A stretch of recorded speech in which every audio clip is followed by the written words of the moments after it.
This happened to two very good friends of mine, but I was there helping them through every step of the way. I asked their permission before posting, and of course, all names have been changed. In 2014, I moved to my state's capital to live with my dad so that I could save a little money before moving out of the country. I needed a job that wouldn't be too physically taxing, as I was recovering from some surgery on my shoulders. I found a job that was perfect, a street canvasser.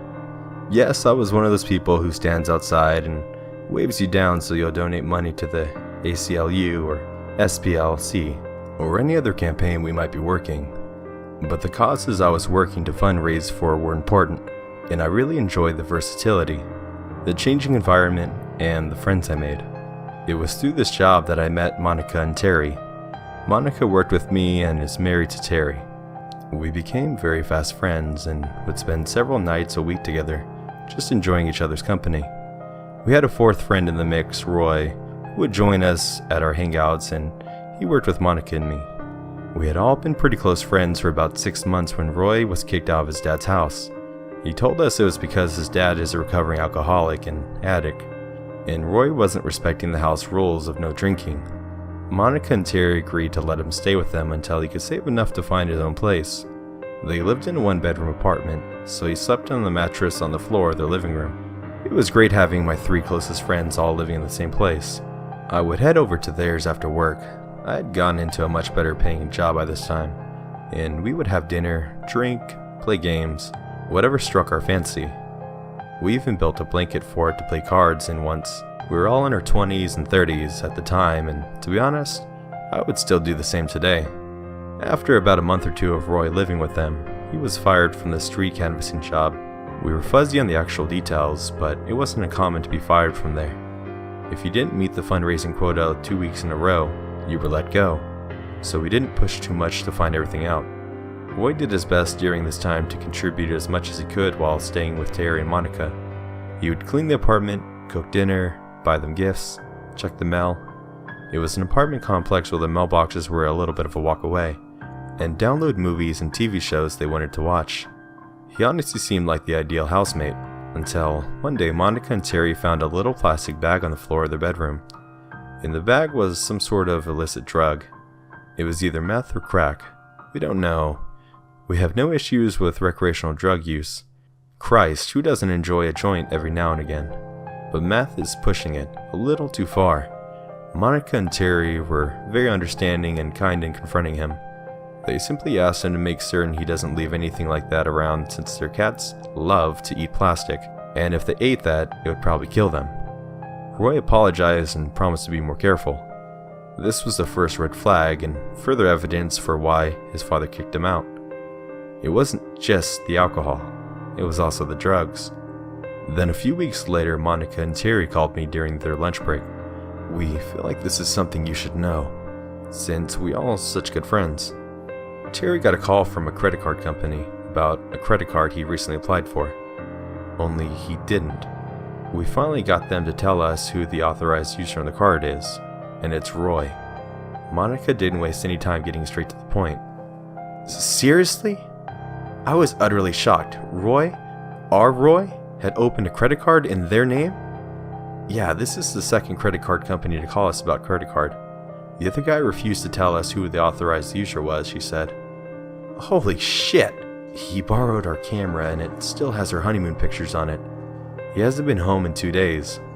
We texted him asking when he'll be back, and he said he would be back home tomorrow. At this point, this was all the information we had. I went back to work and couldn't shake the thought of Roy quite literally stealing their identity. I was heartbroken for them and angry at him. Why would he do this to 2 generous and good people who opened their house up to him? Monica and Terry had obviously decided to kick him out. I told them that since this really had nothing to do with me, I would wait for him to return and leave the moment he walked in. I waited in my car for them to finish their conversation with Roy, and they texted me when he left, and I went straight back in. They were clearly and understandably upset, hurt, and angry. We hoped this would be the end of it, but we only scratched the surface. The tendrils of Roy's filthy scheme and thieving actions didn't stop with the 2 credit cards. The night they kicked him out, he was arrested for breaking into the office building we had all worked for. He was too high to get in and out fast enough, so the police caught him easily and sent him straight to jail. Monica and Terry began investigating the links to which he had gone and stealing from them. It turned out that he was checking the mail.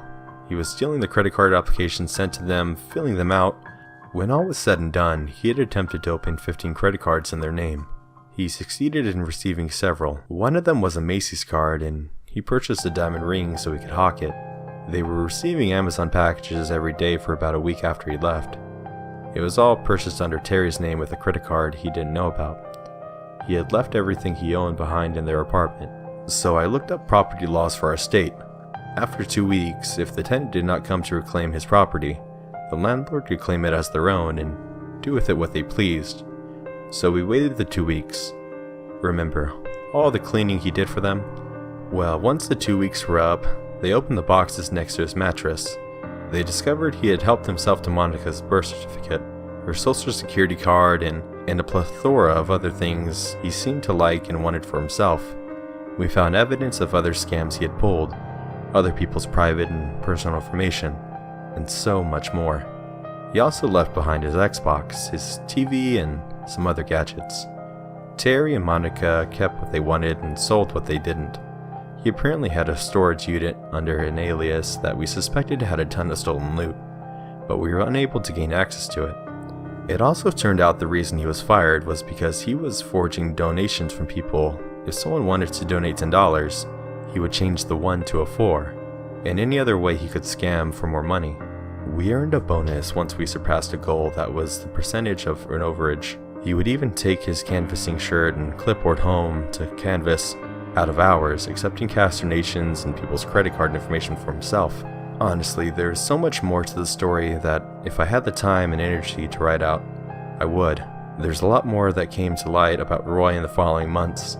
Things he did, what his life was really like, etc. Monica and Terry reported it all to the police and handed over all the evidence they had. But I'm not so sure anything really became of it. The entirety of it all was truly shocking, eye-opening, and infuriating. We had never heard from Roy again after that night. Monica and Terry kicked him out. He never tried to get his things back, never apologized, nothing. I know this is a very anticlimactic ending, but this is just how it ended. There's no real closure for any of us involved, but especially Monica and Terry. The three of us have remained good friends despite time and distance. I've lived outside the US for nearly 5 years now, and as shitty as all this was, I would say it definitely brought us closer together. I also can't stress enough what great people these two are. Even now, they still help their friends out whenever and however they can. They still let their friends crash on their sofa for months at a time if need be. And Roy, if by some chance you're reading this, you're a real piece of shit. I do hope you get your life back together and stop being an absolute scum. But honestly, fuck you. Terry and Monica never deserved what you did to them. And you certainly did not deserve their friendship or their hospitality. Hey guys, I hope you enjoyed this super spookily dookly reading. I have not done a horror story in forever. My voice is doo-doo. I'm gonna give you guys just one piece of advice. Don't touch your pee-pee. God's watching. Alright, thank you. Have a good night, everybody.